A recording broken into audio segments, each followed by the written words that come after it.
Nampak visual KL kat situ dah nampak skyline dah cantik balik, mengingatkan kita betapa pentingnya menjaga alam sekitar dalam sebanyak cara yang mungkin. Ya, kita sebagai pengguna, kita sebagai rakyat Malaysia, kita juga sebagai penghuni bumi ini ada peranan tertentu yang perlu kita jalankan dan ada tanggungjawab kita bersama dalam memastikan alam sekitar itu sentiasa terpelihara. Dan kalau kita lihat juga setiap tahun ada sambutan bagi Hari Alam Sekitar ini untuk memberikan kesedaran dan juga mengetahui apa peranan manusia itu sendiri sebagai penghuni dan juga pemilik bumi.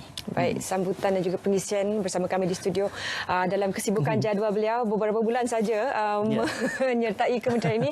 Terima kasih, selamat datang, selamat pagi.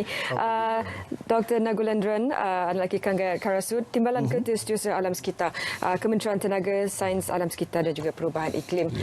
Sempat kita bualkan dengan doktor tadi bagaimana evolusi Kementerian Mestek ini. Doktor bagi seri pulang ke gagang, doktor. Jadi untuk sambutan Hari Alam Sekitar 2019, banyak kita suka dengan kesedaran rakyat Malaysia yang semakin meningkat sekarang. Tapi bagaimana untuk kita perhalusi lagi agar semua menghayati pengisian dalam sambutan Hari Alam Sekitar tahun ini? Ya, terima kasih. Saya rasa sambutan ini adalah satu aspek sajalah ya. Sebenarnya sambutan di peringkat global lah pada 6 Jun. Tapi kami pada tahun 89 yang di-Pertuan Agong telah menetapkan di Malaysia kita akan sambut pada minggu ketiga bulan Oktober. Dulunya kita buat seminggu dan pada 2016 kita buat sehari. Tapi untuk tahun ni, walaupun perayaan kita pada 19 Oktober akan dibuat di Taman Pudu Ulu ya, di Ceras. Kami dah mula sebulan lebih awal pada 16 September. Kick off kami di Tioman. YB Timbalan Menteri kita sendiri telah turun ke Tioman untuk buat satu program dikenali sebagai Plastic Free Ocean. Di mana kami berterima kasihlah Timbalan Menteri pun dive juga untuk melihat dasar laut ya dan melihat betapa tercemarnya dengan plastik. Jadi sebagaimana Puan kata kan, of course kempen kesedaran ini satu aspek. Tapi apa yang penting ialah kita menghayati dan memahami bahawa segala kegiatan tingkah laku kita ada impak pada bumi sebab kami pun sebahagian daripada alam. Kami bergantung pada tumbuhan untuk oksigen. Just minggu lepas kami dibelengui dengan jerbu. Masa itu baru ramai orang melihat akan impact environment. Kalau tidak kita ambil remeh kan. Jadi mungkin apa yang pentinglah dengan kempen-kempen begini dan juga saya nampak di sekolah pun sudah mula ada pelbagai kempen dan kita mula pada peringkat yang awal kan. Jadi akan penghayatan dia akan menjadi budaya. Jadi itu yang kami cuba nak buat di mana hidup harmoni dengan alam sekitar menjadi satu budaya di kalangan rakyat Malaysia. Ya, doktor, sebut berkenaan dengan budaya sekarang ini pun memang sudah kita nampak perubahan amalan gaya hidup pada waktu ini dalam kalangan rakyat Malaysia dengan menghindari plastik sekali guna, skip the throw campaign dan juga penggunaan polistiren itu kalau boleh disifarkan dengan menggunakan tanpa polistiren untuk makanan dan sebagainya. Peralihan ini juga memerlukan sedikit masa kerana memerlukan pendidikan dan juga memerlukan implementasinya bukan sahaja dari peringkat dasarnya tetapi juga implementasinya di peringkat masyarakat. Bagaimana, doktor? Sebenarnya plastik merupakan satu masalah global ya. Tapi plastik itu sendirilah satu ciptaan yang terhebat. Plastik itu sendiri tidak bermasalah. Yang bermasalah adalah tabiat manusia ya. Jadi itu bila kami hendak menangani masalah plastik. Dalam dunia ini ada berbagai negara telah mengambil tindakan. Misalnya ada negara yang ban, ada negara yang mengenakan charge pencemaran. Jadi kami sedar bahawa menangani, betul kata Cik Edwin ya. Kami mengambil masa 2018 hingga 2030.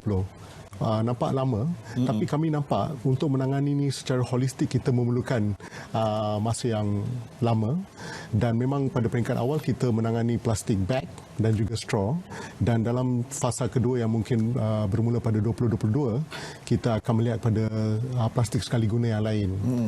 Dalam plastik ni nampak plastik je kan. What's so great about plastik? Tapi plastik ni kadang-kadang kami memandu di KL kan, bila hujan lebat tiba-tiba banjir. Dan ramai orang kata perubahan iklim. Sebenarnya bukan perubahan iklim, longkang tersumbat dengan plastik. Jadi walaupun dia punya impak kepada alam sekitar, tetapi plastik juga sudah mula punya impak pada manusia. Dia sudah memasuki rantaian makanan manusia. Sebab mikroplastik masuk ke ocean, ikan makan, kita makan dan banyak kajian sekarang telah menunjuk bahawa plastik mempunyai adverse impact kepada kesihatan manusia.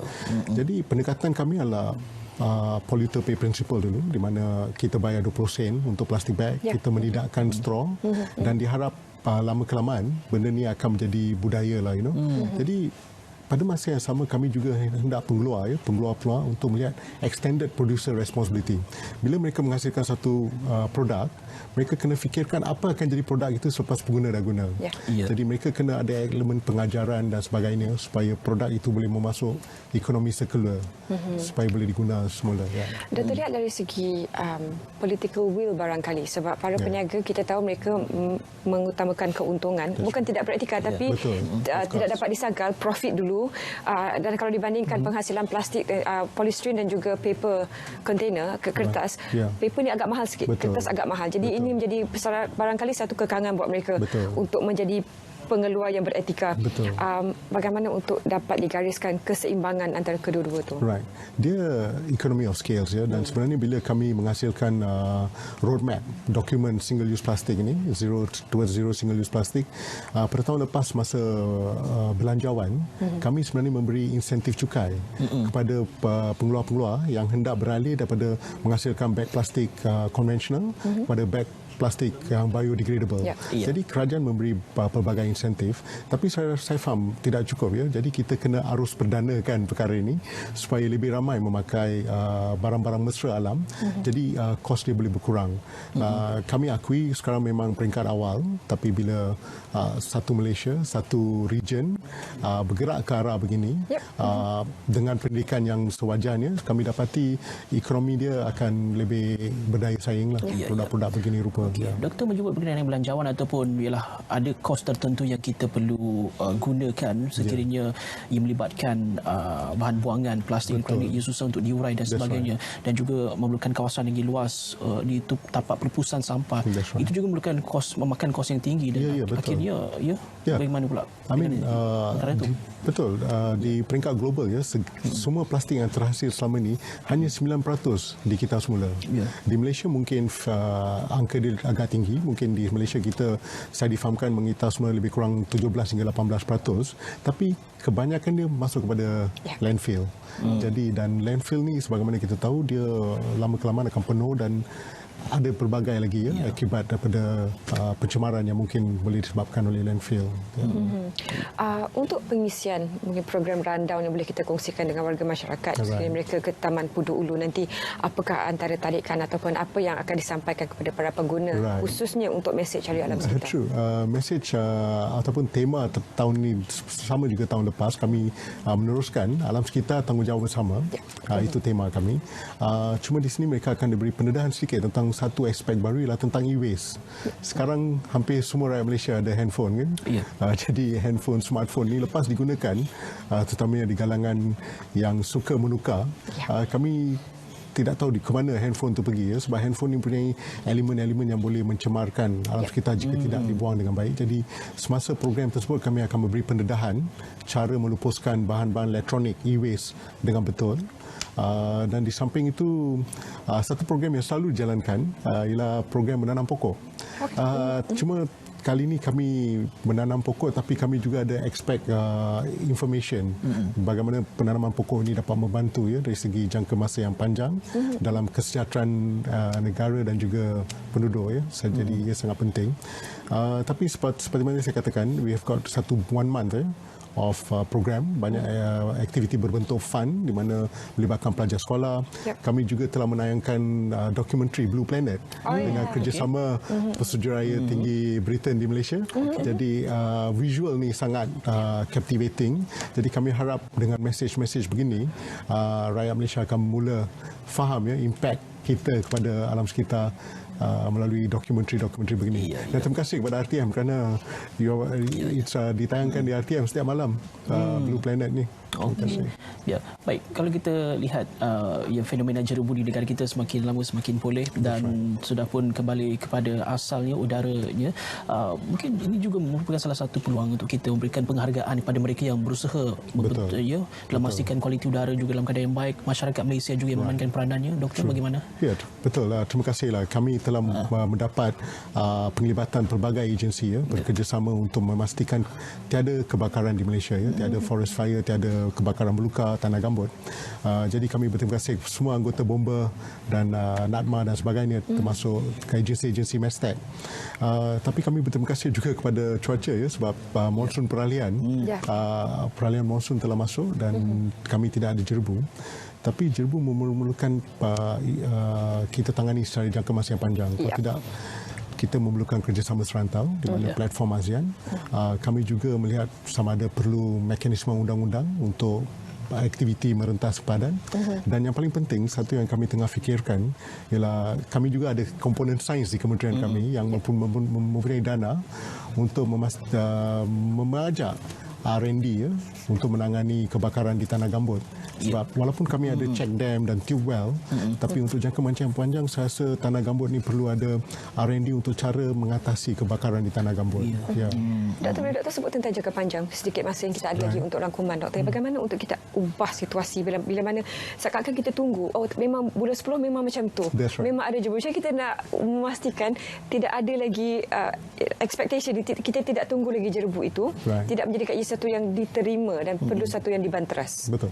Saya rasa di sini sebagaimana kita tahu jerebu sama juga dengan perubahan iklim. Apa saja kita buat di negara kita, tapi ia merentas sempadan. Jadi platform ASEAN ini perlu diperkuatkan supaya negara-negara yang masih mengalami kebakaran hutan, dan kami tidak menyalahkan mereka sebab kebakaran hutan dan tanah ladang adalah disebabkan oleh isu sosioekonomi, ialah cara yang paling mudah untuk membersihkan ladang. Jadi mungkin kita perlu bekerjasama dalam platform ASEAN, bekerjasama dengan jiran-jiran untuk memastikan kebakaran ladang dan hutan tidak berlaku. Tidak mudah, tapi saya rasa kita dengan pendekatan yang diplomatik dan sebagainya mungkin dapat menangani masalah ini. Baik, sebagai rangkuman untuk Hari Alam Sekitar Negara 2019, persiapan saat akhir bagaimana lagi? Apa lagi yang perlu? Kami sangat teruja kami mendapat sambutan yang begitu baik. Kami ingin berterima kasih kepada sektor swasta, NGO yang kali ini membantu kami. Kami juga ada terima kasih kepada macam Eco Nights yang membuat Eco Film Festival. Saya rasa YB Menteri akan berjumpa dengan kru tak lama lagi untuk berbincang tentang iGEM. Dan semasa iGEM kami juga ada pertunjukan film tentang alam sekitar yang diterbitkan oleh all these amateur artis untuk highlight tentang masalah alam sekitar. Dan satu mesej yang paling akhir yang saya ingin sampaikan ialah sebenarnya segala yang kita buat kan ada impact pada alam sekitar. So every day is Hari Alam Sekitar, bukan 19 Oktober saja, tiap-tiap hari. Jadi mungkin sebelum kita membuat satu aktiviti, jika kita boleh melihat impact pada alam sekitar, kita boleh bersama-sama mengurangkan impact kepada alam sekitar tersebut. Baik. Terima kasih, Doktor. Kalau bisa nak kongsikan satu situasi bila mana saya selalu pergi satu warung ni. Hari pertama bang tak payah straw. Mula dapat pandangan pelik jugalah. Hari kedua, hari ketiga. Tapi dia masuk seminggu, dia nampak muka aja dia dah tahu dah. Yang ni tak payah bagi straw. Jadi usaha tu masih dilakukan. Terima kasih sekali, Doktor.